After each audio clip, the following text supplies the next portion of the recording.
Hi, everybody. You ready for the last plenary session? It's going to be great, not only because it's about demographic change and growth and innovation, but because you get to meet another one of my wonderful colleagues. Kevin Cottrell, who is the director of our Transatlantic Leadership Initiatives program, is going to kick us off with an introduction. So Kevin, come on down. Thank you. Thank you, Karen. I am Kevin Cottrell, and I have the privilege of directing GMF's Transatlantic Leadership Initiatives. The topic today, my job here is to really give you a quick scene setter and some background as to why it's on our agenda and why we think it's important. And then I'm going to have the privilege of turning this over to a panel of experts. But we know that the leveraging, there's an opportunity to leverage demographic change for growth and innovation, and we're seeing it. Today's session is not about data. It's not going to be about looking at the numbers and sort of saying, we know the indications are there. We can see this in many different ways. We're all experiencing a great global migration of people, moving into cities and, of course, across borders and boundaries, like never before. We heard from several different sessions, from night owls to sessions yesterday, a little bit about this. We have cities like London, Los Angeles, Miami, Houston, where 30 to 50% of the populations are now foreign-born.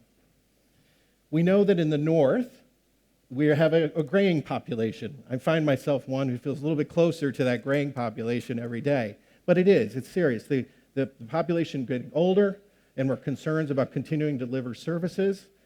We also know that as we look to the global south, another fabulous dynamic going on, but something we need to think very seriously about is the global youth bulge. We know that it's happening at a rate and that the new majority are young people. So the question that we're going to look at today is really how then do leaders strategically think about leveraging these demographics in new and innovative ways? We know in the business world, companies are seizing this opportunity to create new markets, increase productivity, and leverage it for innovation. We know in certain cities, they've grabbed onto this trend and seized the opportunity to leverage these diverse populations to create new cultural competencies for their city. They're using it to engage globally like never before, and it's really increasing their global competitiveness. So we can look at this issue of these shifts and these demographic shifts. As a problem, we can see it as an opportunity. We tend to see it as the opportunity, but therein lies the leadership challenge. How do we do it in a way that is increasingly inclusive? Inclusivity, it cuts across everything on our policy agenda today. We see this in domestic and international security. We see it in economy, economic growth, job creation, and we see it as the fundamental and underpinnings of civil society and democracy. These are issues that the German Marshall Fund has been working on for many years. We've embraced this, and we look at it very seriously in our leadership development work. It's best evidenced through our programs like the Marshall Memorial Fellowship, our Transatlantic Inclusion Leaders Network, and our newest innovation, the Bilbao Urban Innovation and Leadership Dialogues. We're also very pleased to have a unique partnership with the OCP Policy Center, who is also working to think about the next generation of leaders across the wider Atlantic, those that are part of this demographic shift, but as leaders, they will inherit this as one of their key responsibilities. They will be leading through this change in new and innovative ways. And so with that, I've set the scene for today, and I really look forward to the discussion here about these shifts, these changes, the role of leaders, and why inclusion matters. And with that, I'll turn it over to the program. Ladies and gentlemen, please welcome Mr. Adnan Kifayat from the German Marshall Fund. Good afternoon. I think we have a video that will play.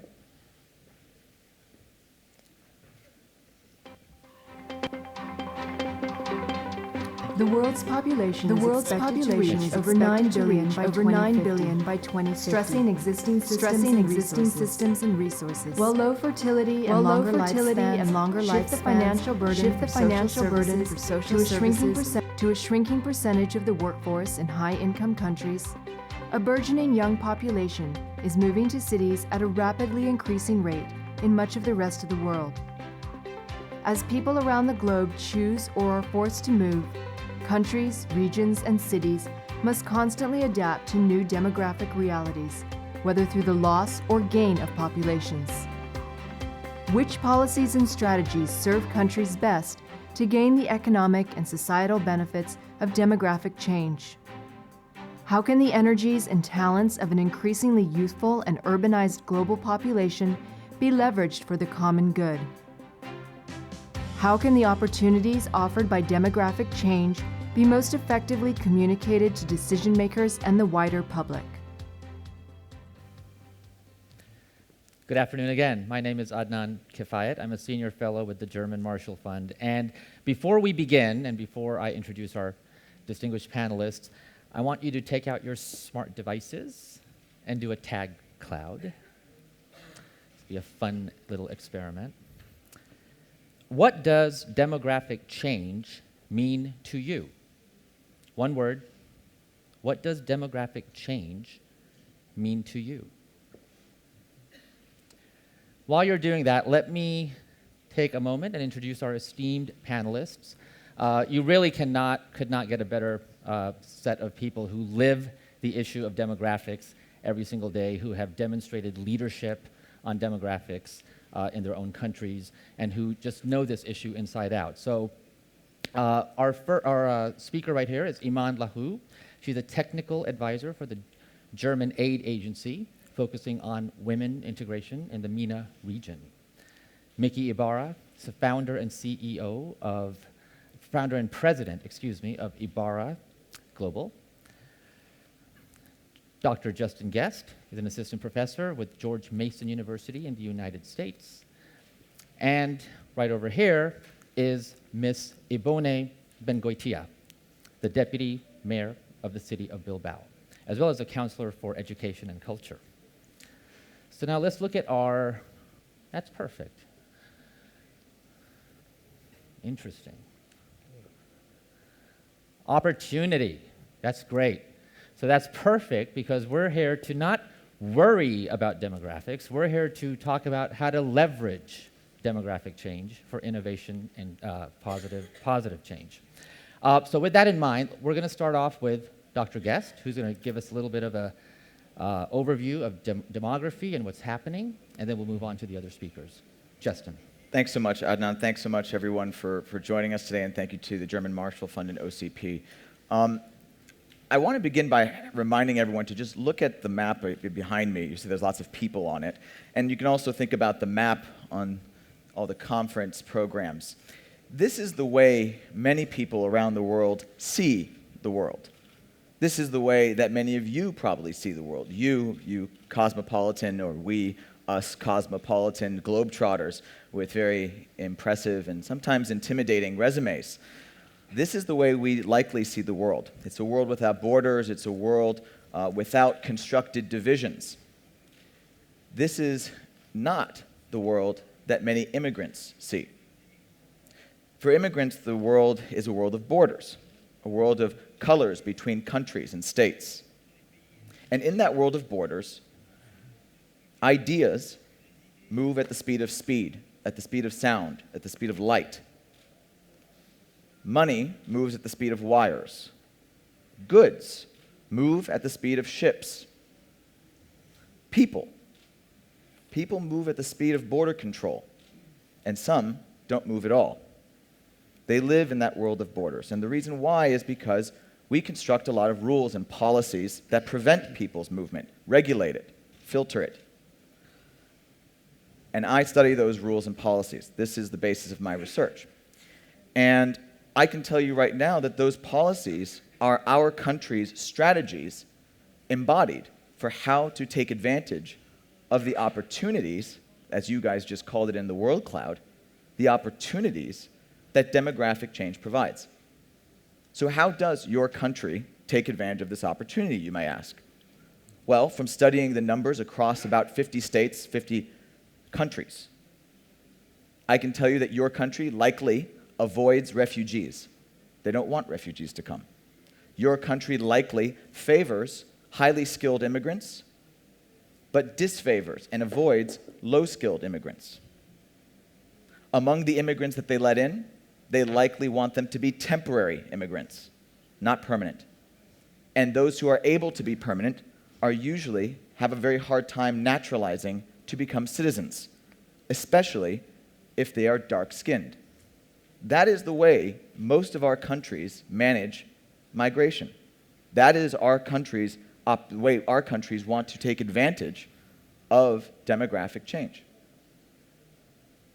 I wonder if these are the same countries that would actually benefit from a new workforce with enhanced language capacities and technical skills. I wonder if these same countries would benefit from having a permanent population there that is actually invested in the country and innovating.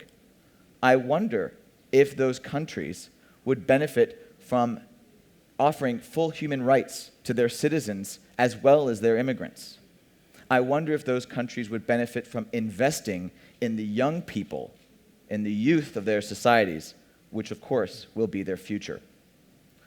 I would ask yourselves, and I would ask us to have a conversation about whether your country is doing these things and how we can do it better. Thank you, Justin. Migration as a driver of demographic change is fantastic. Incidentally, there is a site that you have worked on, crossroadsofmigration.org, which shows in a very visual way the movement of people around the world. It's a fascinating look, and I think the website is crossroadsofmigration.com. .com. And I make no money off of this, so I have no proprietary interest here. Have fun and explore the data. Justin, you mentioned youth. Let me ask Imane. You work with youth, you work with women, the MENA region. Tell us what's happening in this part of the world.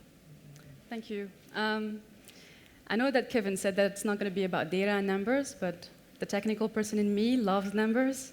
So I want to leave you with 5 numbers today to illustrate the challenges and opportunities offered by demographic change in the MENA region. So the first number is 90 million. That's the total number of youth ages 15 to 24 in the MENA today. The largest population ever born in the region is now entering the workforce, and this number is increasing over time. So these young people could become the backbone of strong and vibrant economies, but instead are facing tough job markets, underemployment, and unemployment. If we take youth as a whole, there is one group that's facing stronger challenges, and that's women. And this is where I want to introduce my second number. 22% of young women in the MENA region are economically active, and that's half of men. The human capital of women is being wasted, as today women are more educated than men, and women outperform men in many fields. But that doesn't translate into the job market, and this is where I want to introduce my third number. 20 to 25%. 20 to 25%. That's the estimated increase in GDP if women were to be as active in the MENA economies as in the OECD economies. So the economic potential of women's work is huge. Not only do women increase company performance, but they also invest 90% of their earnings in their family and in their community in terms of education, nutrition, and health. But also women face all kinds of barriers. And this is where I want to introduce my fourth number, 93%. 93% is the percentage of economies in the MENA region that have restrictions on the type of jobs that women can do. So women face all kinds of various barriers, not only mobility, on their autonomy, on their access to capital, on their access to institutions, property, you name it, where and when to work, but also social barriers. As women, the role of women is still, first of all, to take care of the household. So they have to reconcile between the private and the professional life, and also face strong stereotypes about women's productivity and their capacity to do certain jobs. In addition to violence and sexual harassment in the workplace, and while commuting to the workplace. And also there is a point here that I wanted to emphasize, is that women in the MENA region are confined to certain acceptable educational specializations, like education, health services, humanities, which are geared towards the public sector. But the public sector is not creating jobs anymore. And they're underrepresented in the degrees that match the needs of the labor market, the private labor market, so technology, sciences, engineering, law. And the point I want to get to here is that youth, and especially young women today, are not employable because they don't have the skills that the private sector is demanding.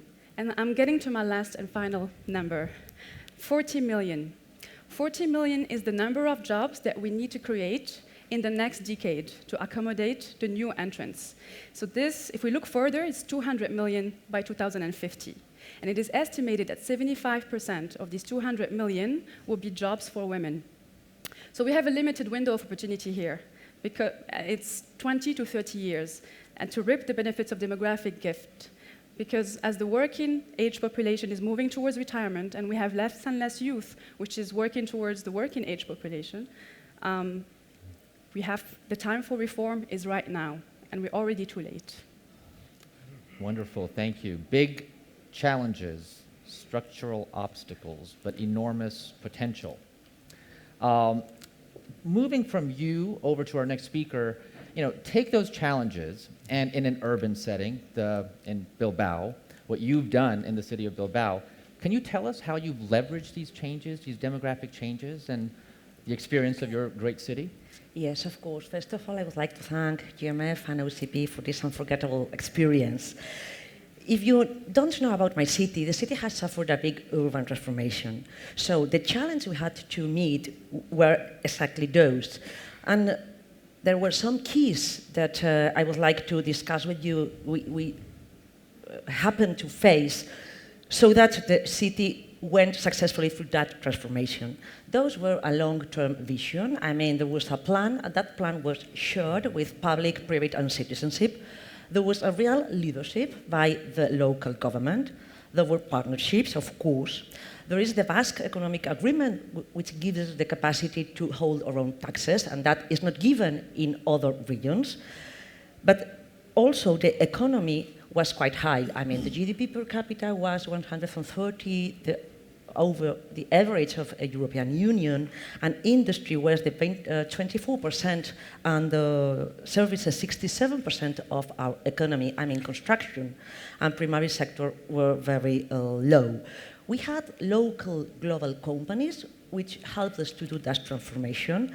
Then we took in consideration not only physical change of the city, I mean infrastructures, but also deals concerning socio-economical issues and that good governance principles. I'm talking about the past because some of these keys will be valuable for the future, but not all of them, and we may need new ones. And why?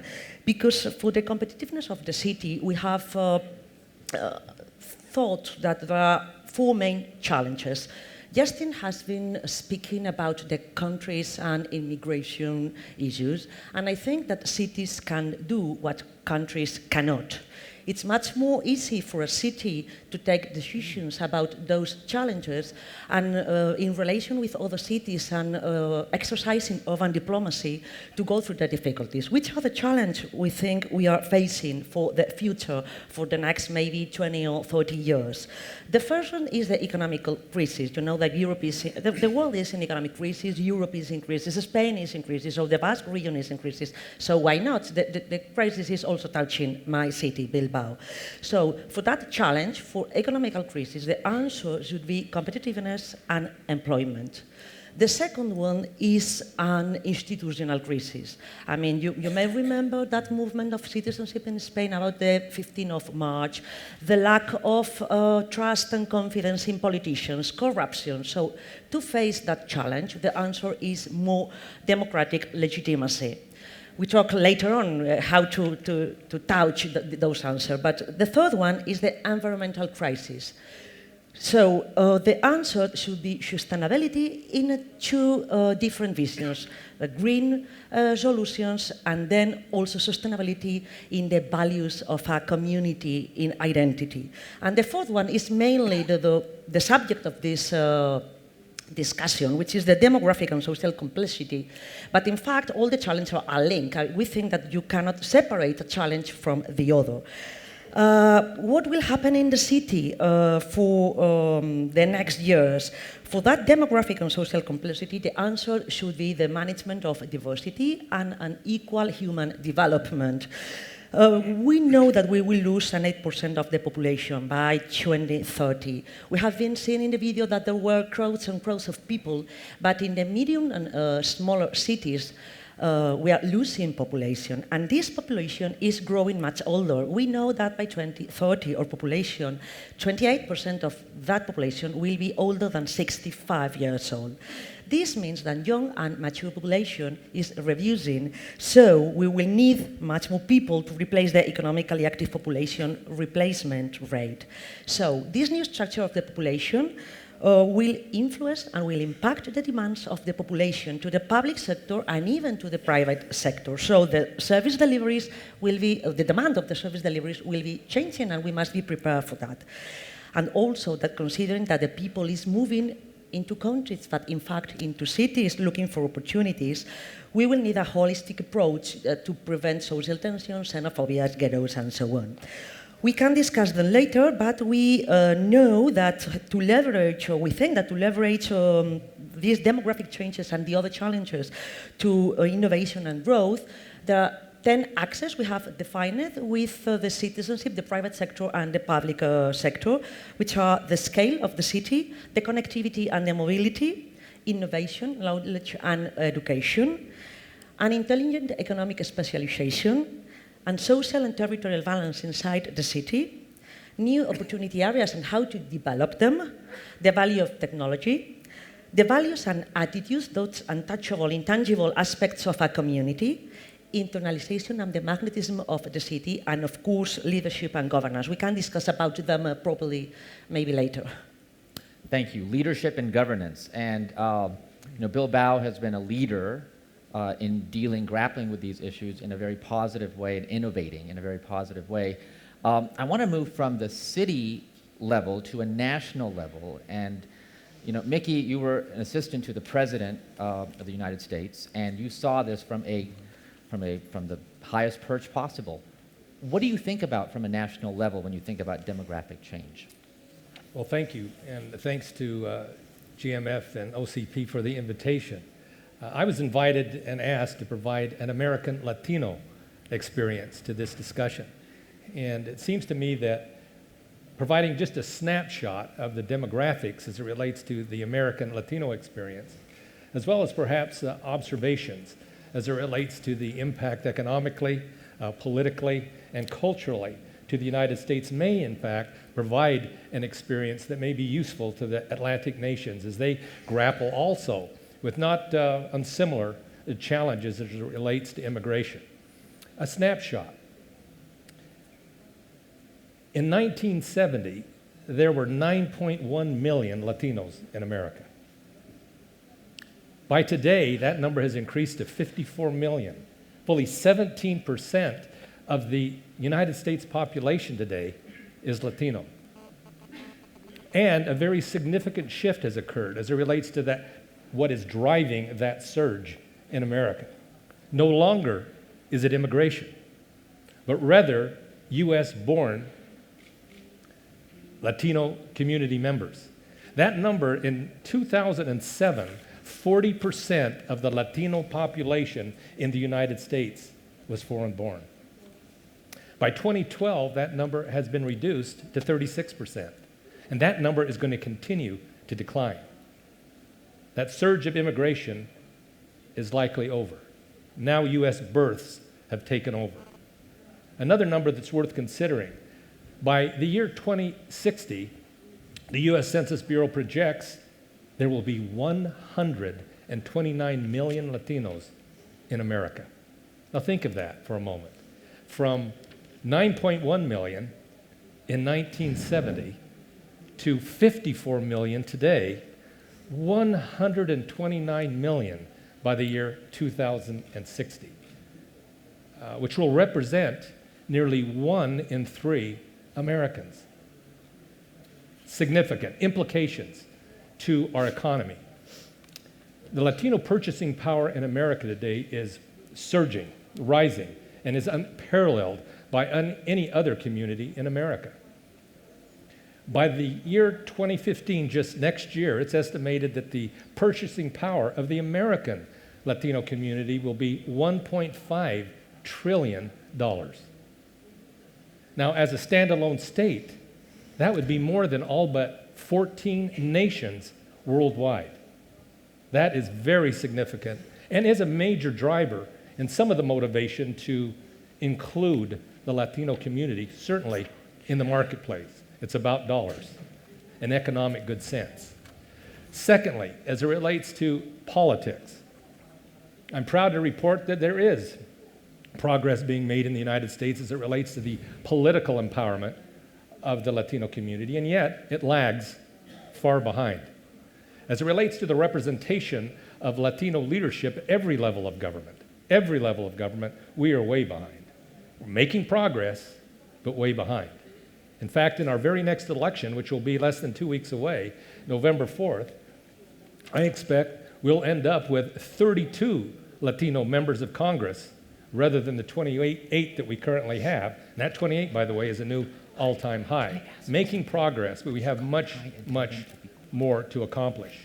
One reason why we lag behind is because of our voter turnout. Again, we've made some progress there. We have more eligible Latinos to vote, registered to vote, today than ever before. In fact, 25.2 million Latinos are registered to vote on November 4th. Regrettably, the predictions are that, like the last midterm election, which was 2010, our voter turnout in the Latino community is not what it can be, it should be, and needs to be to make political progress. 31% of the Latino community showed up to vote 4 years ago. 4 years ago, our last midterm election. That compares to 49% in the white voter and 44% among the African American black voter. So we have some progress to make. Much of our population, that 54 million, is excluded from voting because they're too young. You got to be 18. Another group is excluded because they're not United States citizens. I mean, my gosh, we still have an estimated 11 million residents, Latino residents in this country, in the United States, that are living in the shadows, unable to vote. So again, our political impact is growing and yet continuing to lag behind, presenting a major challenge, but a major opportunity for the Latino community to step forward. Thirdly, impact culturally. It's undisputable that the Latino community in all of its diversity is impacting America through music, through food, through sports. My gosh, right now, some of you may be aware there's a World Series going on. That's baseball. The San Francisco Giants versus the Kansas City Royals. Major League Baseball, Americans' pastime. Imagine that.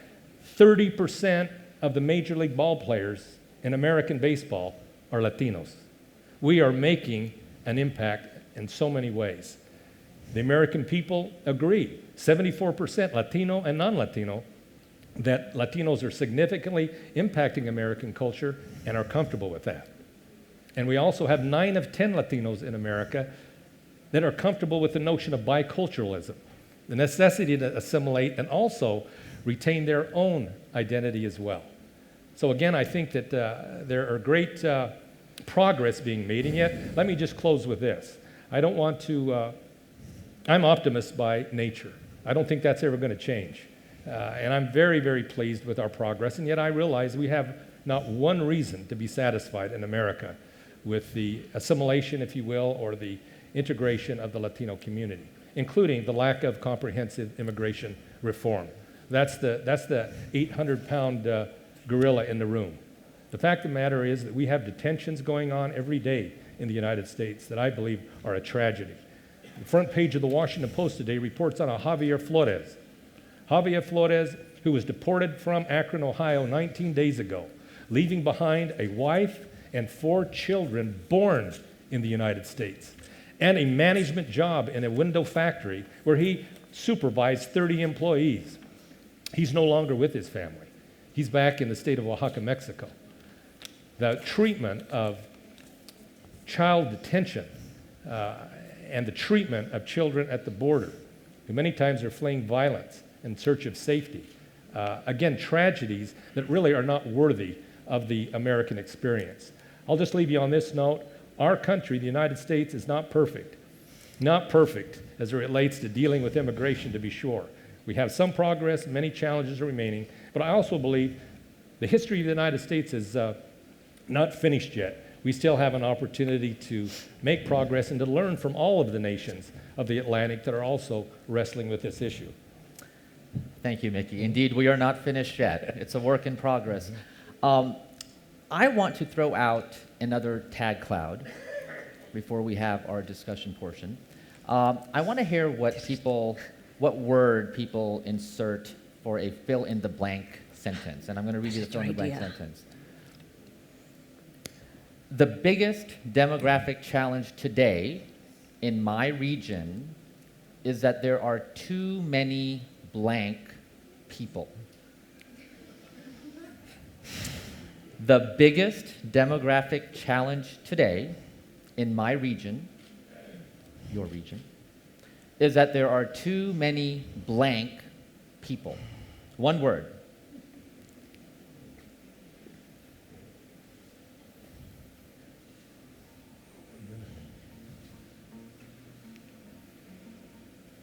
Look at that, old. Unemployed. Ignorant. Ignorant. Wow.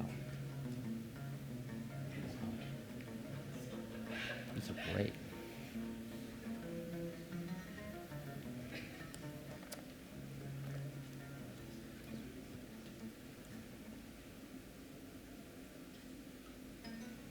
You guys are great. These are... Mm-hmm.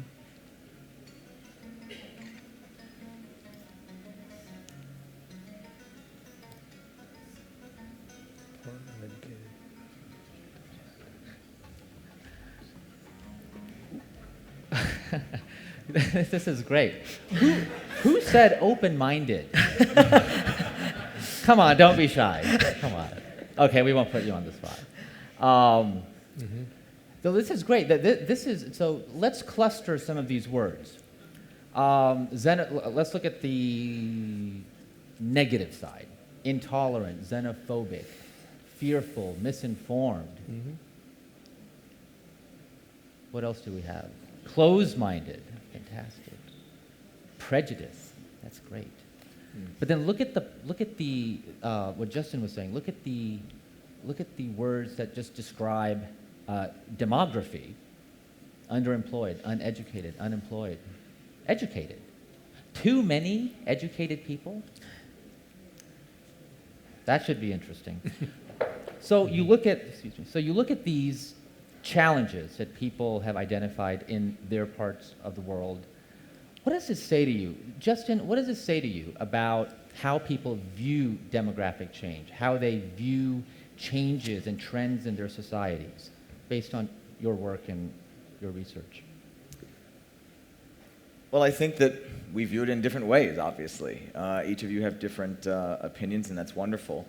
I agree with what Adnan just said, though, in that we can cluster a lot of these that pertain to the intolerance of diversity, the ignorance of diversity, the closed-mindedness towards diversity. And I think that this is a self-selecting crowd in that our experiences with diversity are very different from other people in our country. Class is an issue, and it's not something we like to talk about because it's sensitive. But the fact of the matter is that when you poll people of different classes, you get different results.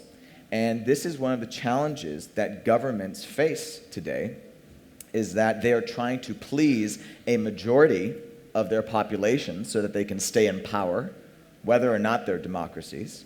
They still want to stay in power and keep people happy. However, many times the majority of their population is xenophobic, or the majority of their population does not want to see further diversification, even if it is in the economic or demographic interest of their countries. Let's have a conversation. Let's get some questions from the audience. We've had the word clouds, what's on people's minds. We have an amazing panel. You've seen innovative leadership, national leadership, city-level leadership. There's a lot of knowledge here. Don't hold back. Yes, please. Thank you so much. Fascinating panel. My name is Blair Glencourse. I run an organization called the Accountability Lab. We empower young people in developing countries to build tools for accountability and anti-corruption. My question would be to the panel, what skills do young people need today to integrate effectively into a globalized economy and society that perhaps they didn't need 20 years ago or even 10 years ago? Ibone, do you have some thoughts on that? As a city leader, what sorts of skills would you want to see a city impart? I'm reminded, Mickey said something to me earlier this weekend, that the cities are the laboratories where policies are often acted out. That's where the action happens. So I'd like to hear from you, but I know, Imane, you've also worked on youth, but if you could say something about that question. Yeah, I think that the second question was about the young. We know that we will need young people because our birth rate has decreased.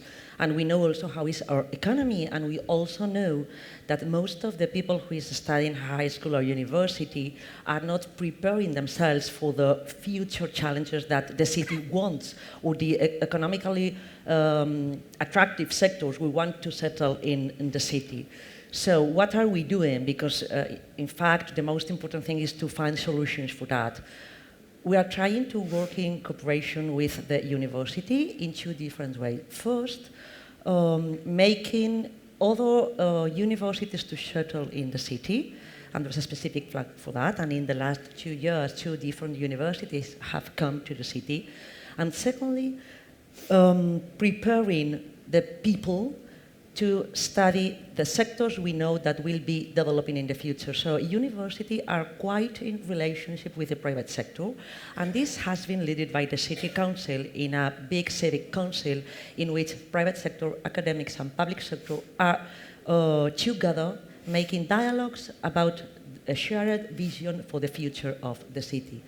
But what we yet know is that a part of retaining our talent and making it direct to the sectors we know we can be competitive on as a city, we know that young people from other cities or other countries will be coming.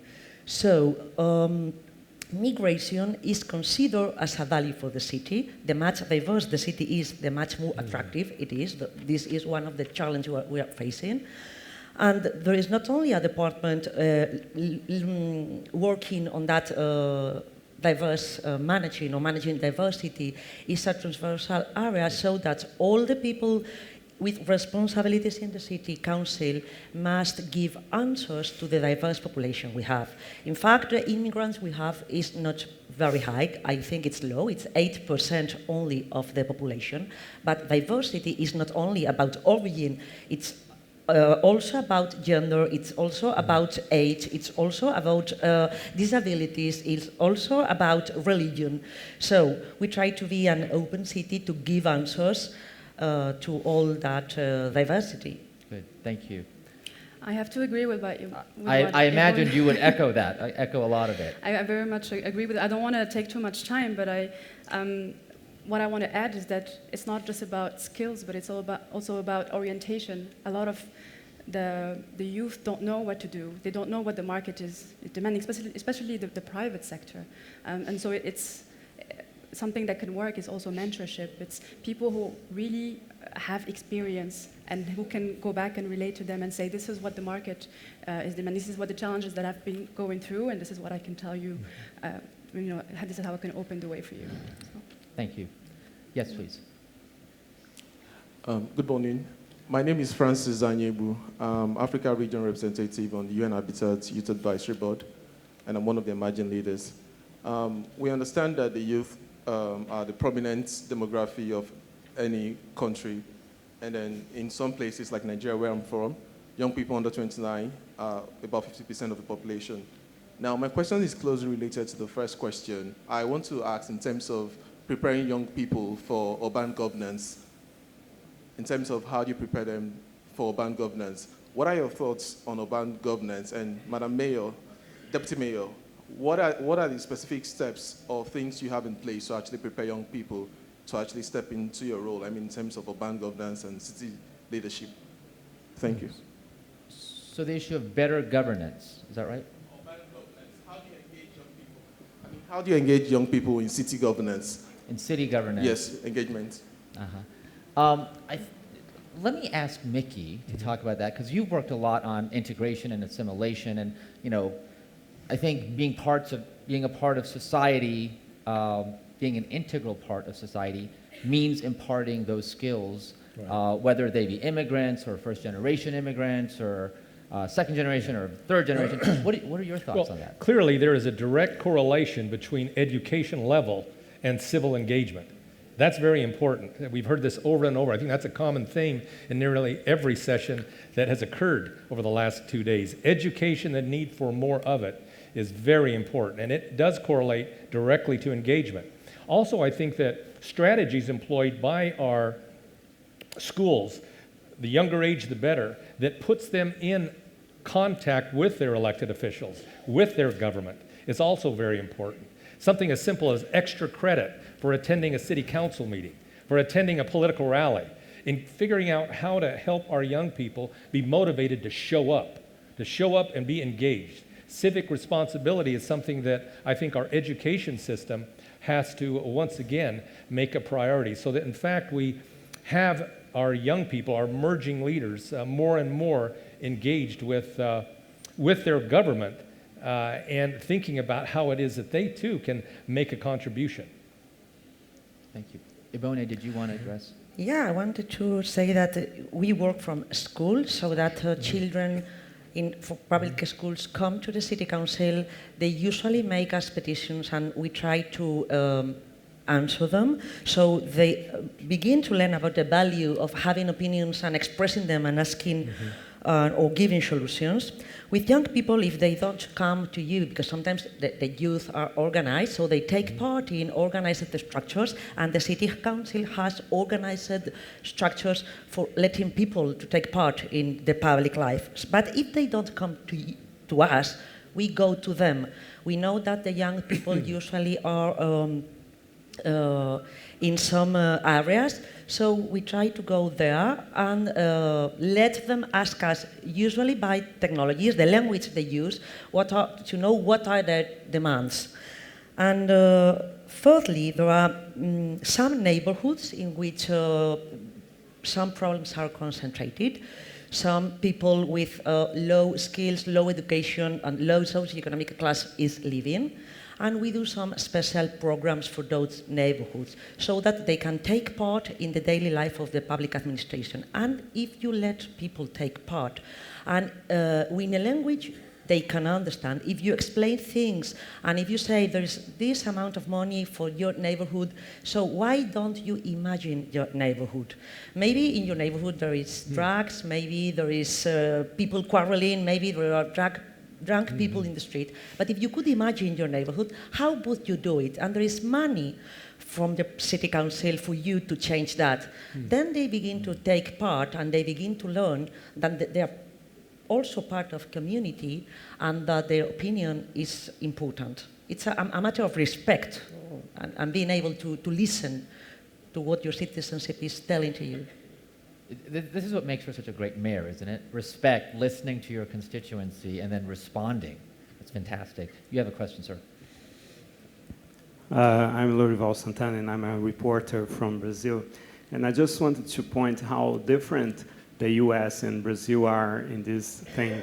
It's funny because Brazil and the US have been colonized more or less at the same time, about 500 years ago. And, for us, if someone was born in Brazil, then they are Brazilian, It's funny to listen to the Americans. I know it's not just you. The Americans think like that we have elected 30 congressmen, and they have elected they who and we who. I mean, aren't you American? The fact that someone comes from has grandparents, or myself, my grandparents were Italian. My mother's parents were Italian. She was Brazilian. She was not Italian Brazilian. No? So, if you could get to the question real quick, because I think we recognize that and appreciate it. Yeah, the question is, can't you relax? I mean, and just because people, they don't purchase, they don't make their choices of political choices or purchase choice because their parents were born somewhere else, and there are many other things which influence people's choices. So. Sure. Changing tastes, right? Changing tastes and the influences on those tastes. That's what you're.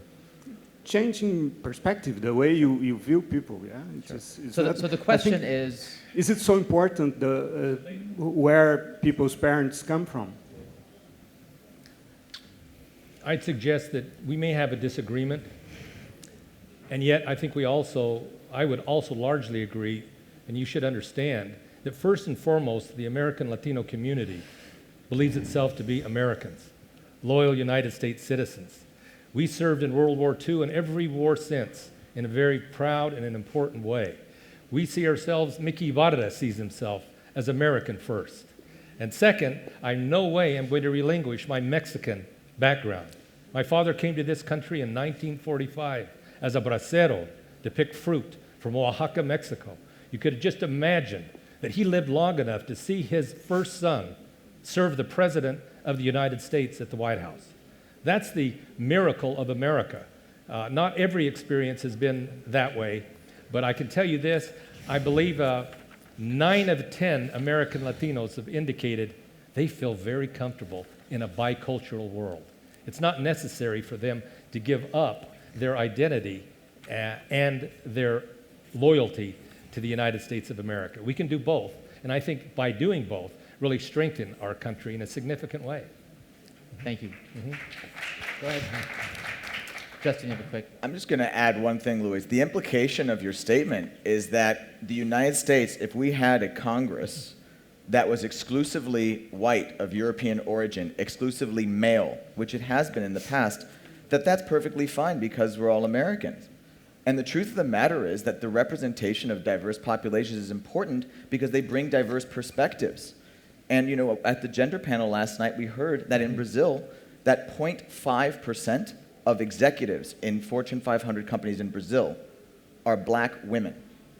I think that's a problem.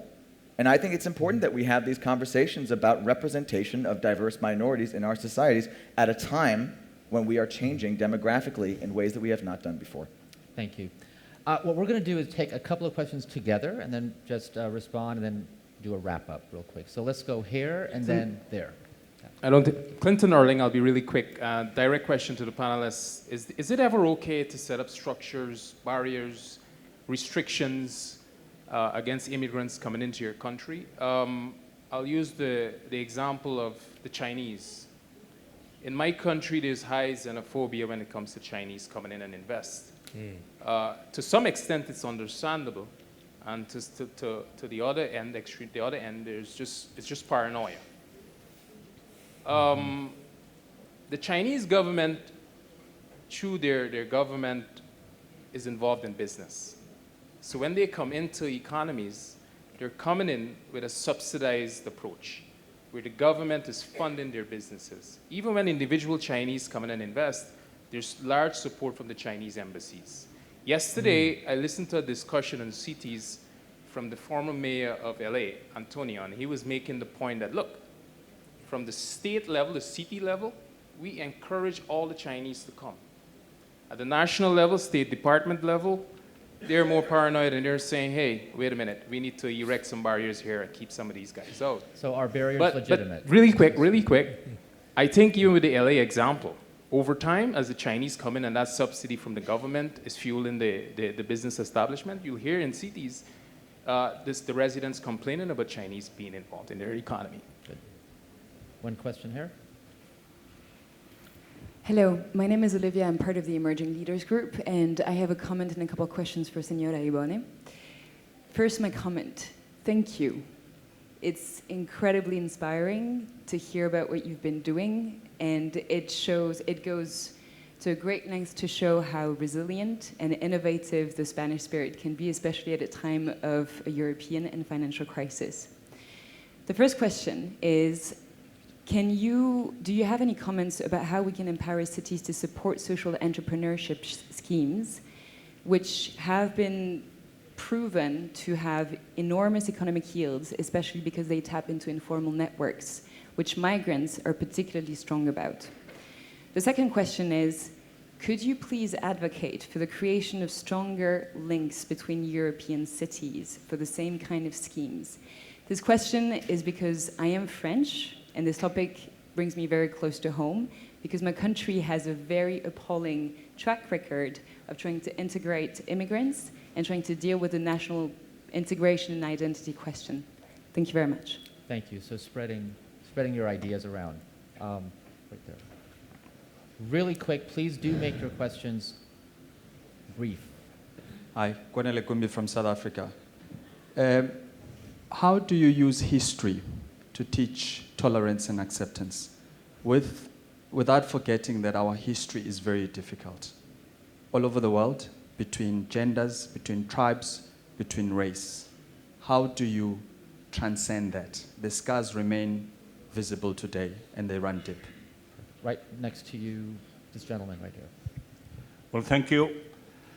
I will ask where you put the cultural dimension in the planning, in the operational system, in this demographic issue. In the cities is, well, the French lady said that France have a model, integration by integration. The Anglo-Saxon world have community level, some city areas for Bangladeshi, some city areas for Chinese, for city areas for Moroccans. So how the cultural diversity could make the opportunity to be a reality. Multiculturalism for me is the future, but is not, unfortunately, implemented today. Thank you. Jim.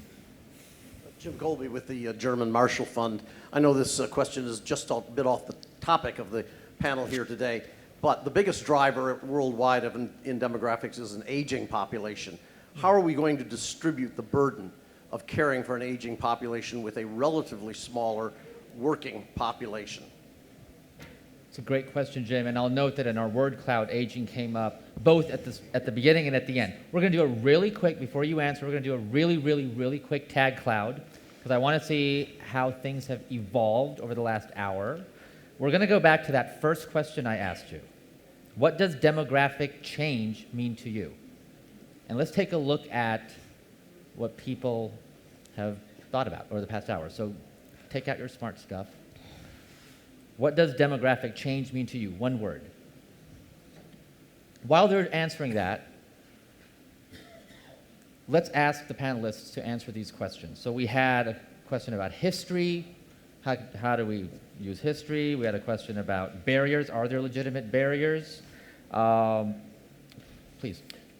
We also had one about aging and population from Mr. Colby. And that's a great question, and I think translates very nicely, actually, with our topic as it relates to youth.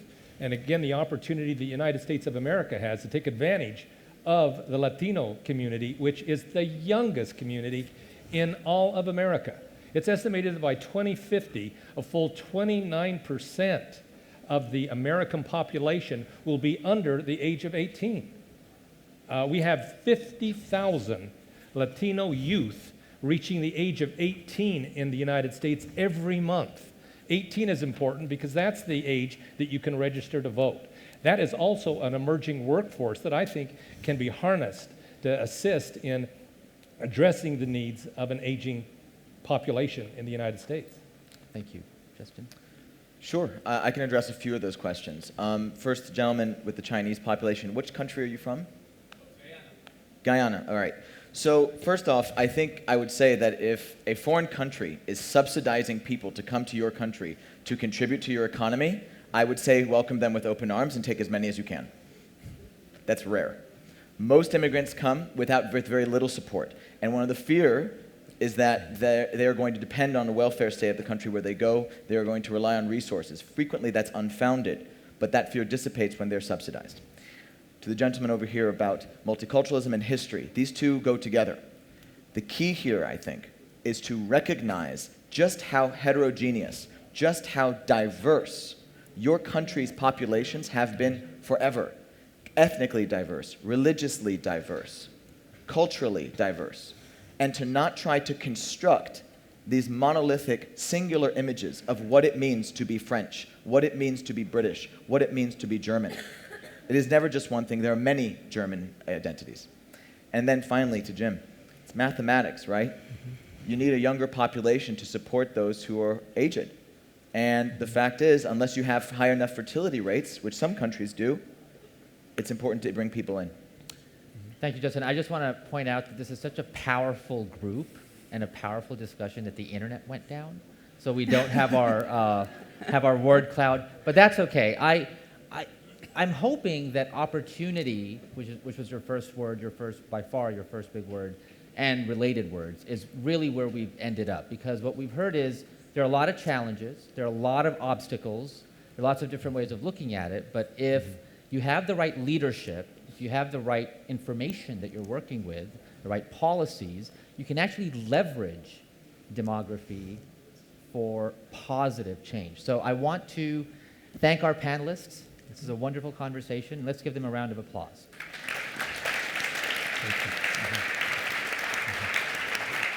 And I'm going to add my thanks to Adnan, to 4 terrific panelists, and a special thanks to Adnan for moderating so effectively. And now I get to invite 2 other GMF colleagues up for our final session with the emerging leaders. So I'm going to ask Madeleine Georg and Sophie Dembinski to come to the stage. Thanks.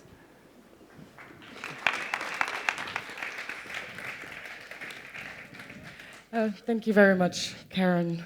It's great to have another opportunity to close the Atlantic Dialogues as we did last year.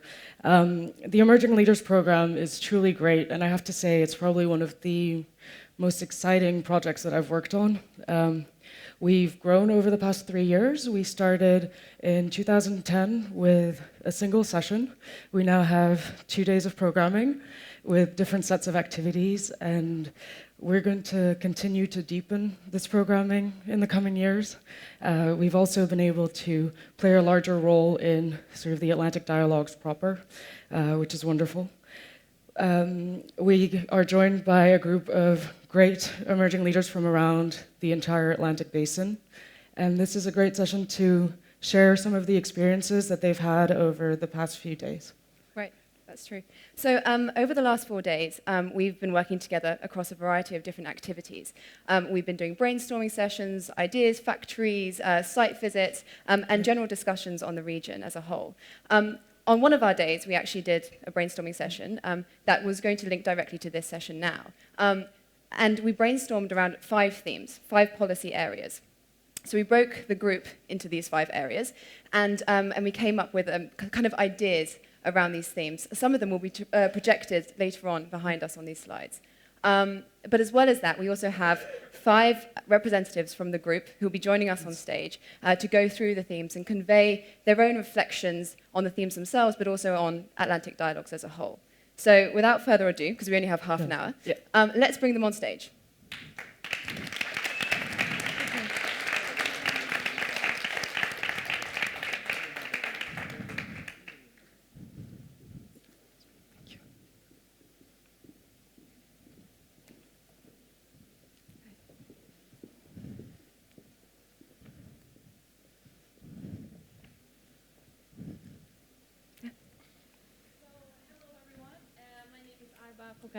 I'm from Sweden.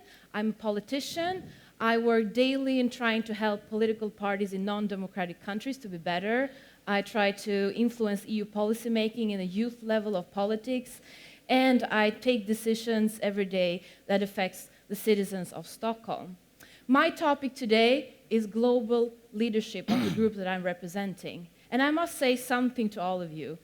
Global leadership is actually a little bit of old-fashioned.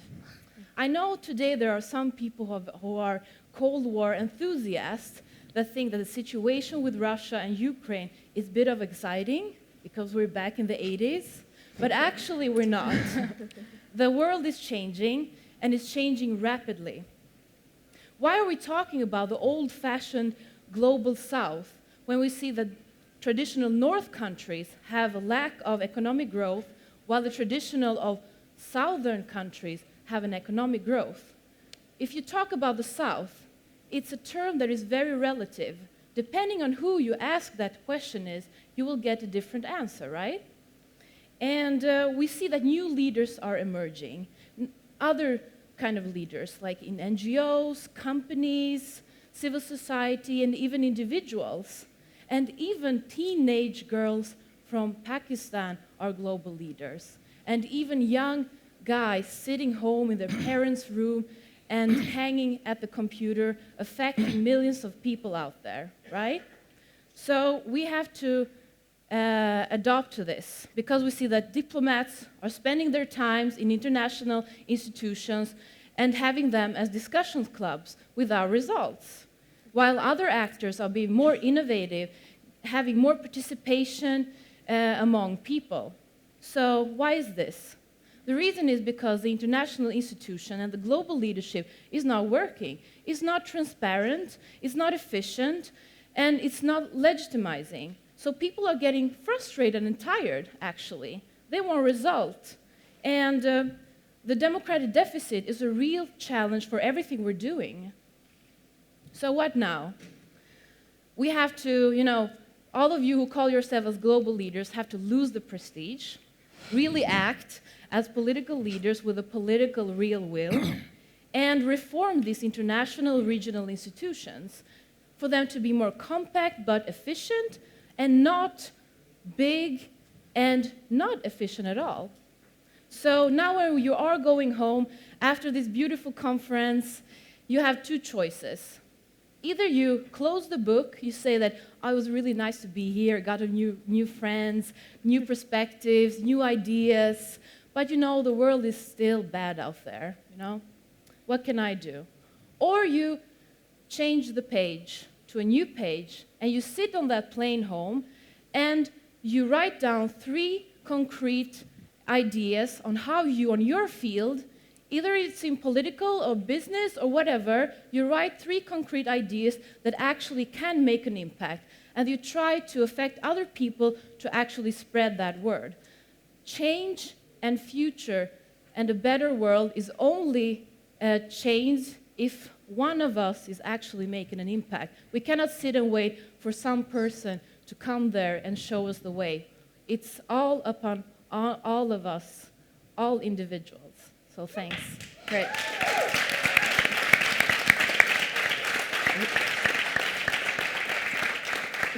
Great, thank you so much, Abba. Now, I actually didn't mention this at the beginning, but we only have half an hour. So we're only going to take 1 question per theme. So if anyone has a question now, raise your hand and we'll try and get you in for this one question.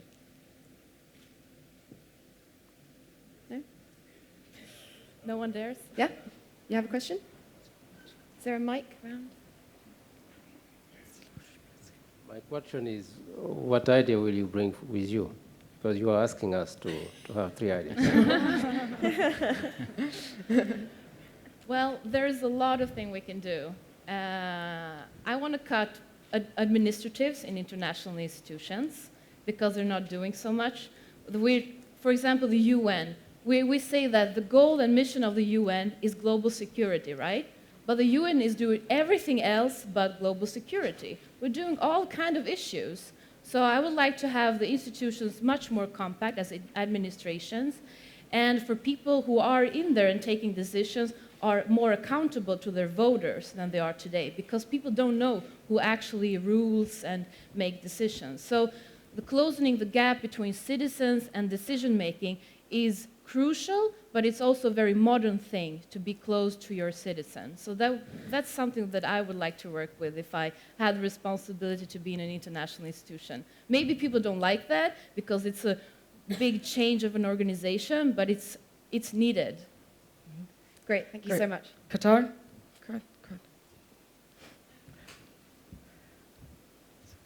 Hello, everyone. My name is Cottrell. I am from Morocco, and I work in emerging market investing in London.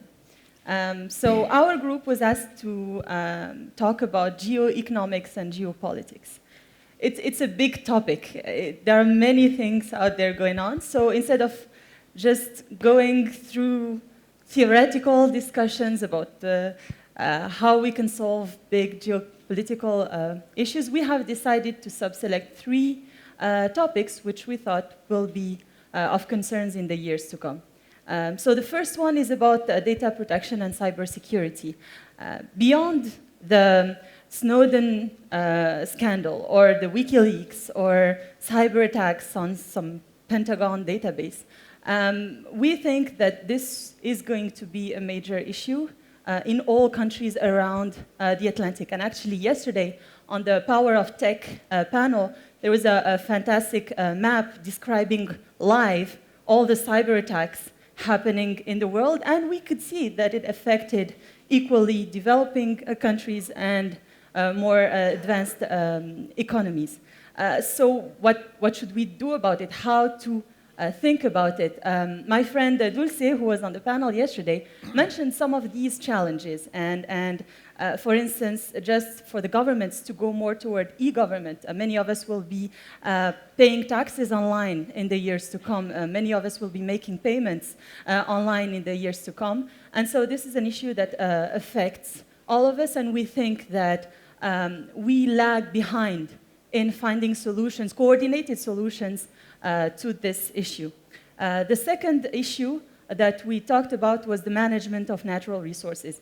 And we have seen in the past years, again, another cycle of very high volatility of commodity prices. And unfortunately, developing countries are more sensitive to this volatility.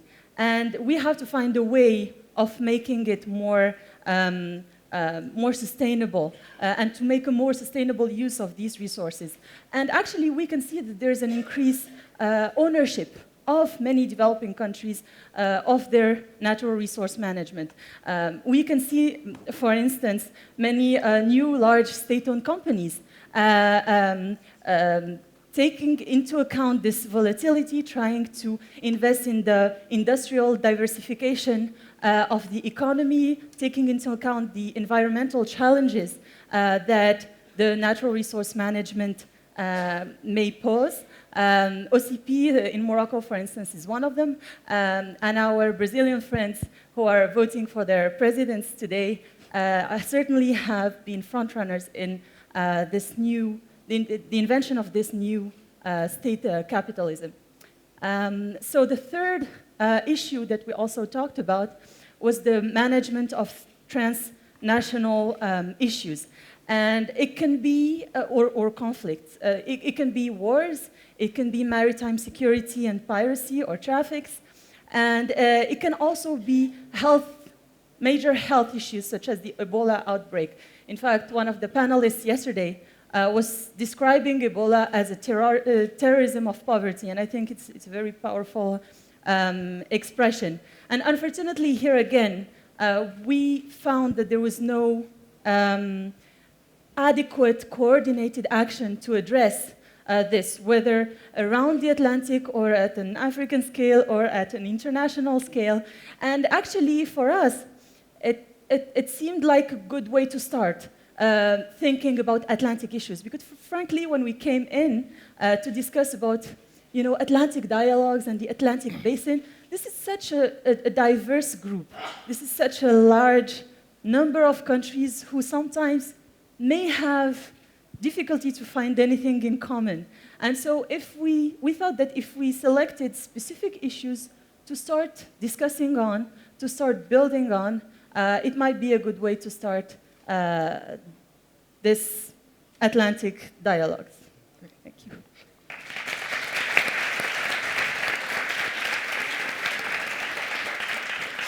Could we also take one question or one comment on the floor? Anyone? Yes, if you can. Great. Yes, my name is Usman. I'm from Nigeria. I live in Germany.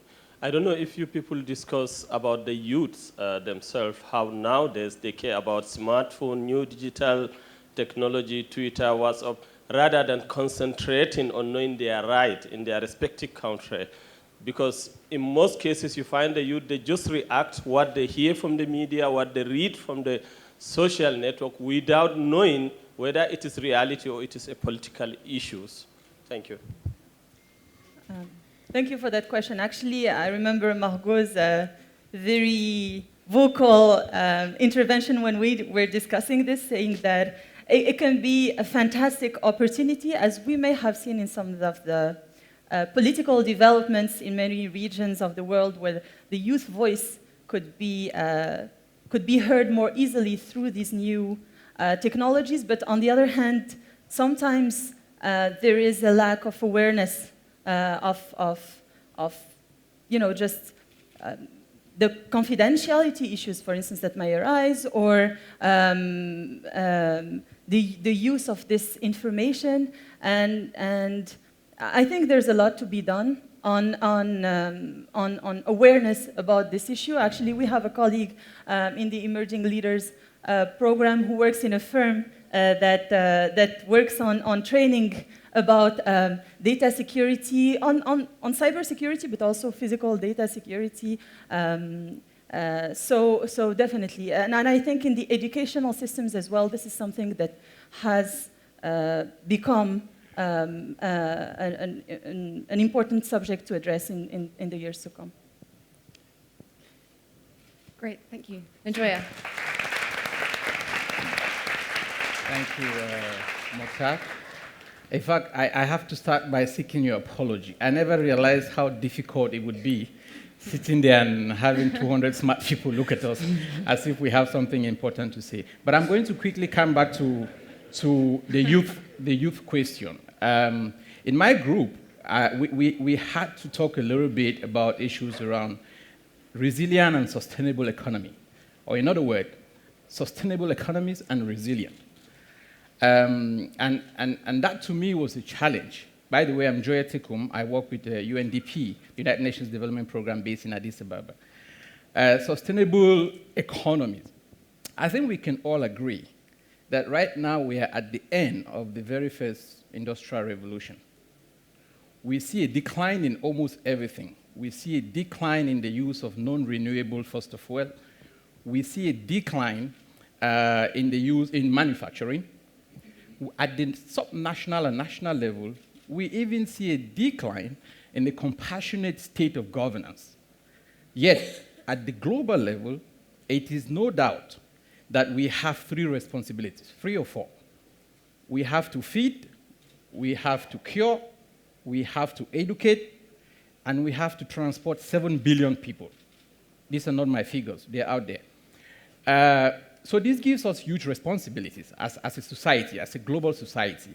And so for our group, what we really pondered on was how do we transform these transatlantic global sweet dialogue into making real change in people's life at the local level. But not just making change, making sustainable and resilient change. So we said perhaps there are 3 things we need to tell you guys to think about. The first one is governance. That in your interaction at that transatlantic level, you've got to talk about proper governance. This is something that really didn't come up throughout the discussions. We didn't talk about our need to engage with leaders across the continent on issues of governance. And by governance, let me just talk about 2 sub-clusters under governance. The first one is the issue of institution strengthening. So when we bring in money, in fact, those of you who know Dambisa Moyo, she said over the course of 50 years, $2 trillion has gone into Africa in the form of aid, foreign aid. My question is, did we manage to uplift 2 trillion people from poverty? Why didn't we, if we didn't? Governance. The framework we are operating under is one that supports individualistic governance. So we come in and we work with leaders, we work with individuals. I was so happy to hear the former Prime Minister of Senegal and the former President of Costa Rica talk about investing in people. So I would postulate that we need to focus on institutions when we get into these transatlantic discussions. The second thing is inclusion, and this is why I wanted to touch on your point on youth. You know, when I was in high school, they said I was a future leader. Then I went to the university. Now you are there, almost there, you're a future leader. I'm 34 today, they're still calling me an emerging leader.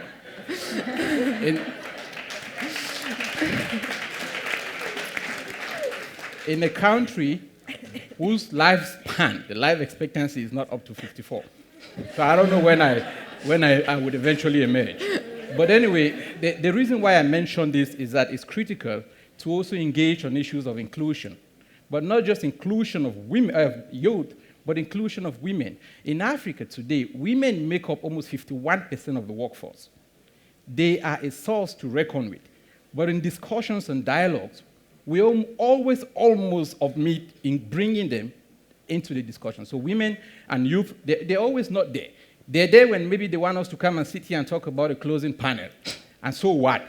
Would you start involving us as leaders? Would you start considering us, not just as emerging leaders, but people who can help shape policies at national level? The second thing, very quickly, after governance, the second thing is productive capacity. So when we do these transatlantic discussions and negotiations, we need to invest in human capital. And if anything, the discussions over the 4 days, I think the politicians actually were the ones who brought in the issue of human capital. It wasn't surprising that the private sector didn't talk about investing in human capital a lot, but it was, of course, the former PM and the former president of Costa Rica who buttressed the point of investing in human capital.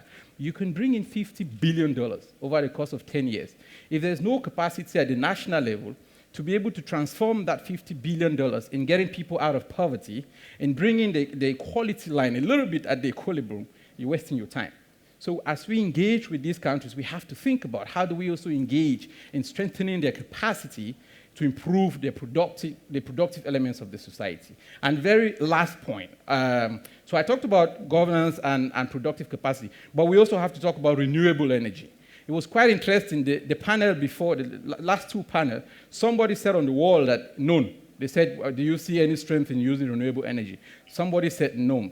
You know, it made me thinking. I was reading one of these futuristic magazines, and the guy was saying that in 1860, the city of New York decided to invite a lot of smart folks to come and talk about the future of New York in 100 years. Smart people around the world. So they came, at the end of that discussion, they said, listen, New York, 100 years, dead. The city will not exist. And so people said, but why?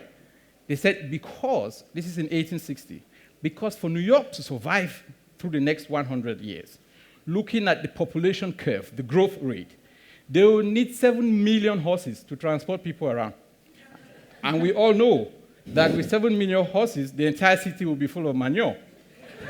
So it will be difficult. But no, 40 years down the line, this is important, 40 years down the line, we had 1,001 car manufacturing plants in New York, in America, in Toledo, in Michigan, Ford, Henry Ford, and all of that. You know the data and the statistics out there.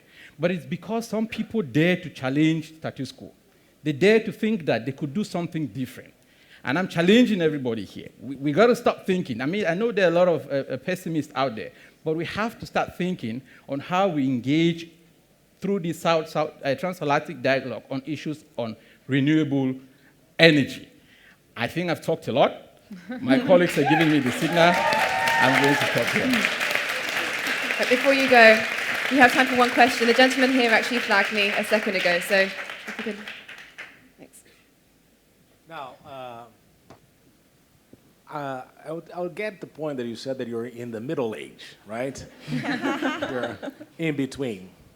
I teach at a university in Brazil, and we have 17, 19-year-olds. And we found out that the youth that is coming after you has two major challenges. They have no references and no heroes.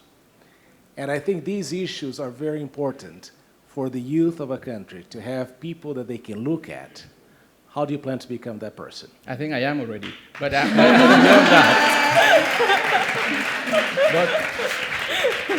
beyond that, perhaps I should also emphasize that, and I think I said this or I put this on one of my questions throughout the day. Now, if you look at ISIS, you know, this whole, we call them terrorists or whatever, the people that are beheading folks in Iraq and co. Those who recruit are young people. By the way, they are not uneducated. They're very educated young people.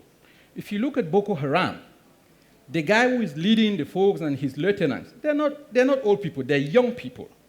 If you look at what's going on in Somalia, the piracy that's going on there, they're not old people, they are young, educated people. Let's even go to Mexico and Ecuador. Those who are involved in drug trafficking, they're not stupid people. They're young people who've educated themselves. Some of them come from very wealthy families, but the systems do not allow them the space to transform their talent into something productive for the country. And so their fallback position, of course, it's the lesser of the two evils. What is the lesser? It's all these things. So I agree with you entirely that mentorship and getting a role model is important. And that's why the emerging leaders you see here, and all of them spread out the room, we thought we could start that, we could be the generation that start changing the narrative. But we need you to be with us. We can't do it by ourselves. We need you to stop thinking we are angry, we are disillusioned, we are stupid. Start considering us as part of the solution and not the problem. Thank you. Lamia?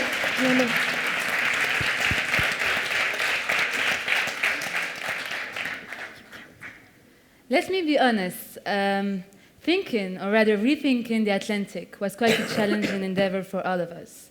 Influenced by models of other regions, we have tried sometimes to deny and even undermine our differences because we were looking for a common identity. What I would like to suggest to you today is to do the exact opposite. I would like us to build a model of a region that is not founded on commonalities, but rather on differences. Because diversity lies at the foundation of innovation and creativity, our differences that were previously depicted as an obstacle to our integration can be the very source of our power. For that purpose, technology offers us the opportunity and the unique timing to turn our Atlantic basin into a space where the best practices are shared between countries and the best ideas circulate among them. This is the timing for technology to offer us the opportunity once again for a paradigm shift for the development process, one that was conceived or misconceived as a monolithic linear process to one that is much more participatory and inclusive.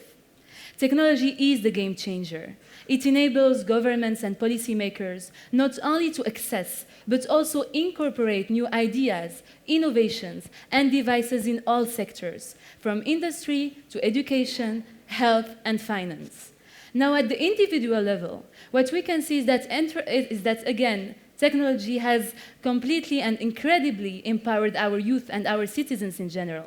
We can take, for instance, the case of entrepreneurs who can look for resources and funding through Indiegogo and Global Giving as an example. We can also look at social media, the power of blogging and trolling as what I would call new forms of cyber political power of the citizens. Actually, even you in the audience, if you take a step back, you will realize that tech and apps have not only transformed your lives and shifted your ways of learning, eating, and traveling, but it has created a new culture and also new landmarks for all of us. So in the Atlantic, I strongly believe that technology has to become our footprint. We have to commit to increase our connectivity.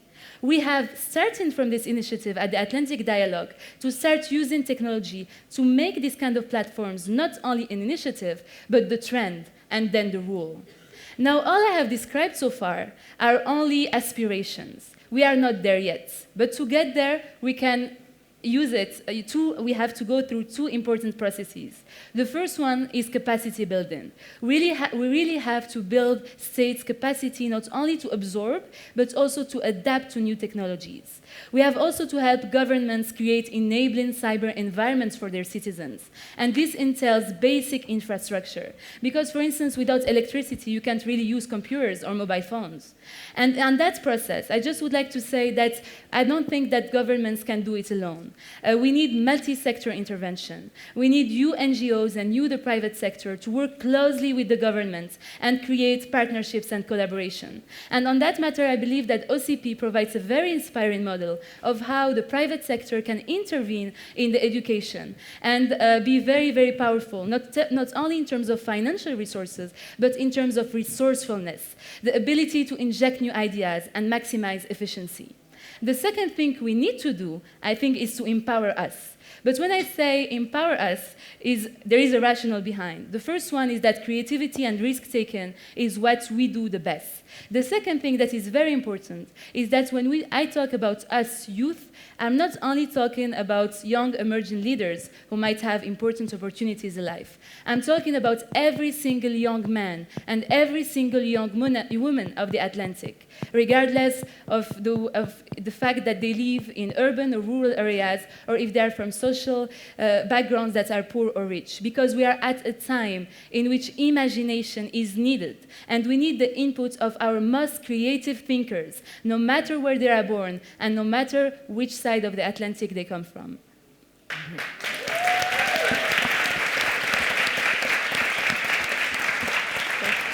So once again, if I could have one question there at the back. I agree with you entirely about diversity and technology. The trouble is, most people in Europe of my generation are terrified of diversity and suspicious of technology. How do you propose winning over my generation to your vision? That's a very good question, because technology is quite well related to the intergenerational gap. And I believe that the solution is really in trusting us. We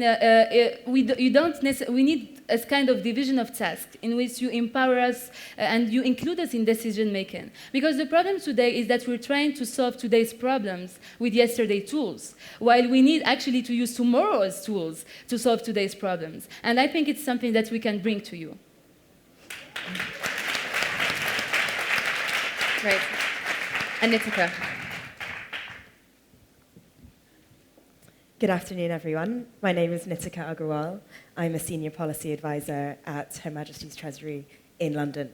It is an absolute pleasure to be here today to talk to you all on behalf of a wonderful and inspirational group of colleagues that I've met at the Emerging Leaders Cohort 2014. Can we please all give the whole group a round of applause?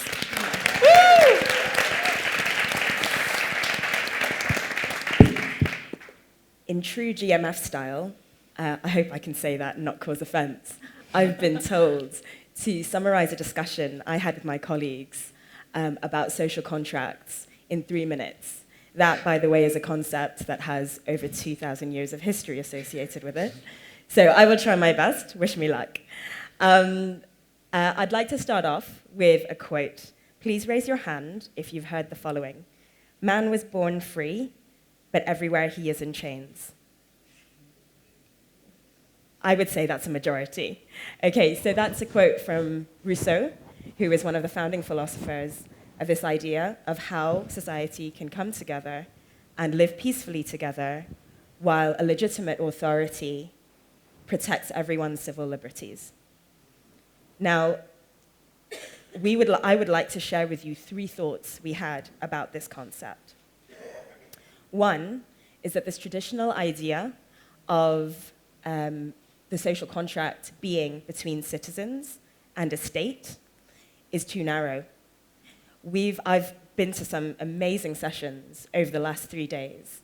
One of them was about sustainable cities, and the poll that came from that, the vote that we did there, showed that one of the key players we thought, or the main player we thought was important to creating sustainable cities, was the city, not the federal state.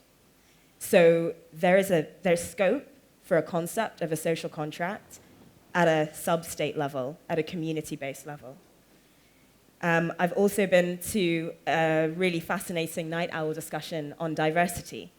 And there the discussion was about how a cultural shift needs to happen in all of our organizations to ensure that they are inclusive, particularly with respect to gender. That takes more than legislation from the state. That takes a pact between every man and woman in each of our organizations to change that culture. There's room for a social contract at an organizational level. Equally, we've had discussions about economic inclusion. That seems to imply that we have some sense of moral obligation towards citizens beyond the borders of our nation states. Let's think about a social contract transatlantically, globally. So the point is, there are multiple actors, not just citizens and the states, to which this concept of a social contract can be very pertinent. The second point I'd like to make is let's not think about the social contract only between people. What about the environment? Actually, we have a contract with Mother Earth, and we don't have one now, but we should. We've had really interesting discussions about sustainability, and we thought that thinking of the environment as a party to the social contract was a powerful way of mainstreaming sustainability in every single one of the policy discussions that we are having. And the third point that we came up with was, okay, so we've identified there are numerous actors, even non-state actors or parties, to what can be called a social contract. How do we go about making sure these numerous social contracts are built appropriately?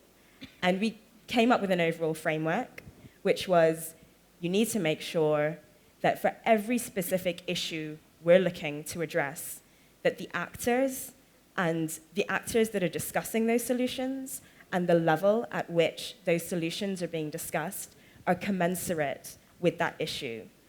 Problems we identified arise when people who will be affected by decisions are not included in the decision making. They are not the actors who are actually making the decisions, and the level at which that decision is being made does not allow them to be in touch with the people who will be affected. So, for example, when we speak of the democratic deficit in the EU, we're talking about the fact that the people who are affected by those everyday decisions do not feel party to those discussions. When we talk about the general public not being brought in to foreign direct investment, it's because there's a disenfranchised population. So that framework, we thought, was a powerful one in which to think about how we frame discussions and how we frame solutions about any particular issue we're looking at across the Atlantic. I hope those 3 points have given you some food for thought. I would like to think there's a reason I was asked to come up last on this particular issue, because actually this concept of a social contract is the framework for all cooperation. It is about the kind of governance and accountability structures that form the common understanding on which cooperation in any one of the spheres that my colleagues have spoken about apply. Thank you very much. Wonderful. Great. Thank you. So, has anyone got one final question?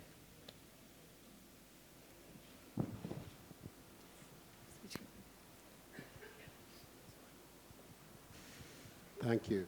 If the environment, as you said, should be a party to the social contract, who would speak on its behalf? I think we have a huge number of people in this room who do precisely that job. I can think of people within the cohort of emerging leaders who are sustainability analysts. I can think of people I've met at this conference who are agriculture specialists. There is a whole body of knowledge around what is sustainable, what isn't, how the environment should be preserved. So it is our job to make sure that expertise is brought in to every single one of the policy discussions we're having. Great, thank you so much. So we've run over a little bit here, so apologies for that. But as Nitika said, there are 45 or so other emerging leaders who are sat among you now. So let's give a round of applause to those who are up here and those who are in the seats. If you'd like to-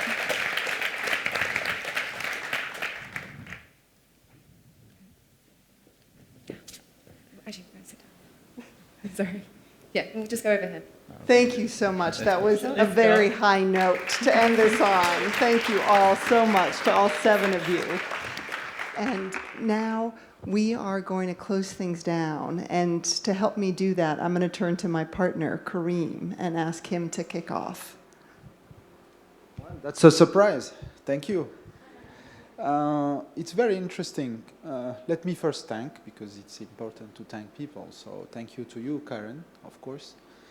Thank you to the participants. Thank you to the speakers, to the emerging leaders, to all of you, to your trust, the confidence we've been able to establish together, GMF. I think it's important.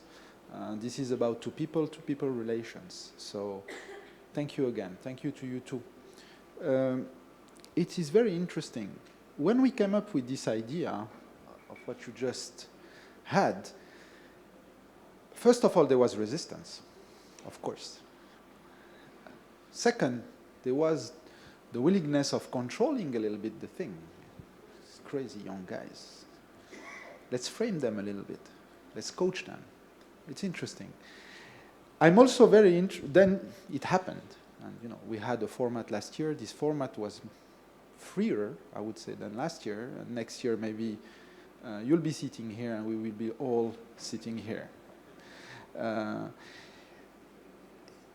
It is very interesting, the format you choose was not a format of a debate. One after the other, you came on stage and said what you had to say. Debates are more, you stood for what you had to say here. It's very interesting. It's one other sort of debate, everybody speaks, there's a moderator, so it's very interesting.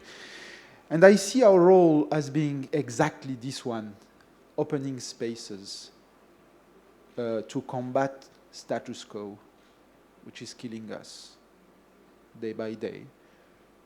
There's maybe a life curve of our capacity to take risks and to assess the risk-return ratio that is very different at 20, 30, 40, etc. So maybe we should try to bias the natural evolution of things by putting younger people in the driver's seat, because this is just the way things are. And at OCP Policy Center, we see really ourselves as opening spaces for these things to happen. And we're very happy that the GMF as well sees this way also.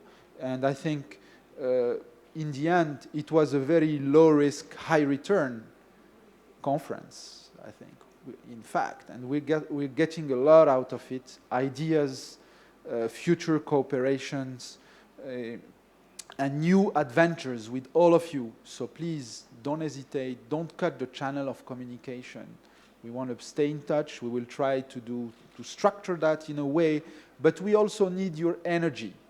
There is so much energy we can create together, but we need also your energy into that, what we're trying to achieve here, which is exactly what we had over the last 3 days. I don't want to come back on the substance of discussion, but dialogue, understanding, trying to create a better world, respond to the challenges of development in Africa. How can we converge together?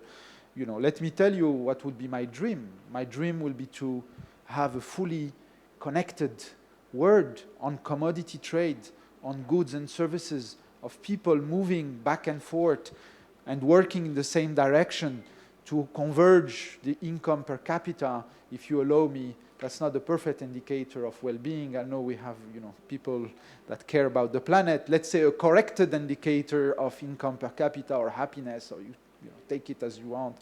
Converging all together, and we will all gain. This is not easy.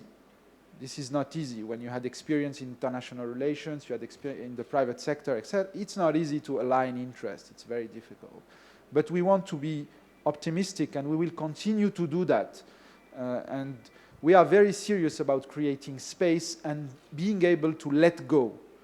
This is not anything to do with centralization and wanting to command things that our initiatives. And we're very sincere about that. We are able to let go to create space. So really receptive to your ideas. We would like to do these things elsewhere in the world, together with you. There's no intellectual property. This is yours. The Atlantic dialogues are yours. They're for you. Use them.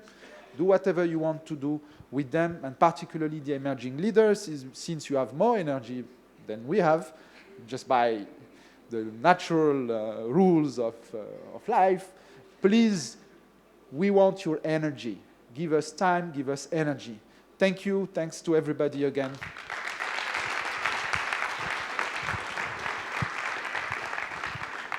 I'm just going to say Karim has a lot of energy.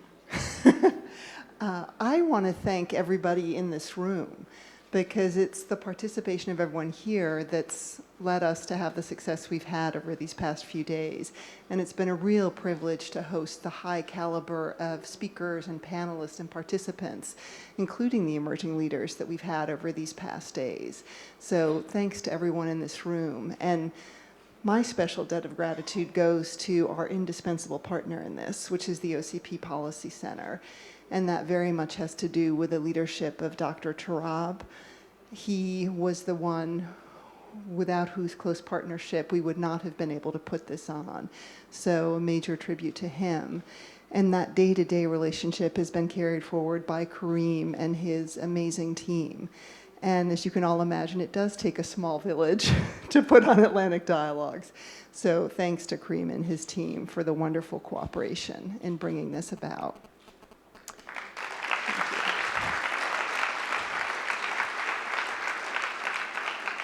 As I was listening to the conversation just now, there are so many themes that you could pull out of these different discussions that we've had. But one of them that sticks with me is how I think in every session there was a theme, whatever the issue was, some people saw in that issue opportunity and other people saw obstacles. You know, whether it was the new Atlantic equation, whether it was health security, trade, energy, and that came through again in this last conversation. You know, the comment about youth, some people see youth as a problem and other people see youth as an opportunity. And then the comment about this generation being the bridge to the generation before them on diversity and technology. And I think that duality of how all of these issues hold in them both opportunity but also risk and obstacles is a really good basis for us to think about how we carry this conversation forward. Because I think there's a consensus in the room that what we'd like to do is create more opportunity. And so as we think about continuing this dialogue, that certainly should be one of our goals. And I think we'll be better able to reach that goal if when we come together next time, we can bring even more diverse voices to the stage as we try to manage the challenges in our community. And as you know, for me, this is the first Atlantic Dialogues that I've been to. And I don't know if I can authoritatively say this is the forum where people can come together and think about the list of challenges and opportunities that we face in the wider Atlantic. But it's certainly true that the continents that make up this Atlantic basis do share a set of common challenges, which we've begun to explore over these few days. And I certainly look forward to our coming together again to continue that conversation. And now, you were saying earlier we need to relax more, and we are going to relax now. And I want to invite everybody to the closing reception, which will take place on the patio where we had dinner last night. And I'm hoping that lots of you will be joining us when we go to the souk later this afternoon. So, to be continued. And with that, I am going to thank you, say safe travels, and pass the mic to the chair of my board. No, I'm not going to give a speech, but Karen is our new president, and this is her first big forum. She's been with GMF before, but I think you can see that with the result of her, the team, Ian, I won't go through all the names. There's been a lot of work on behalf of OCP, but Karen is our new leader. I think you will all say really deserves a big round of applause and a big thank you.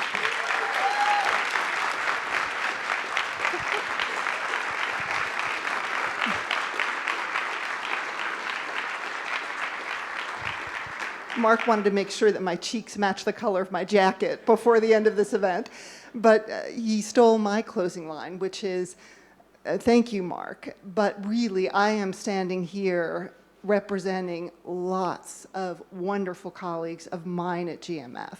And while I have a big debt of gratitude to Kareem and the OCP Policy Center, I have an even bigger debt of gratitude to all of my colleagues who have just done yeoman's work in pulling this off.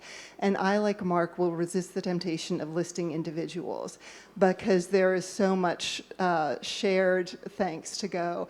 But I would ask you, as a final round of applause, just to thank everyone, my staff, the volunteers, the folks from OCP Policy Center who helped bring this all together. So thank you.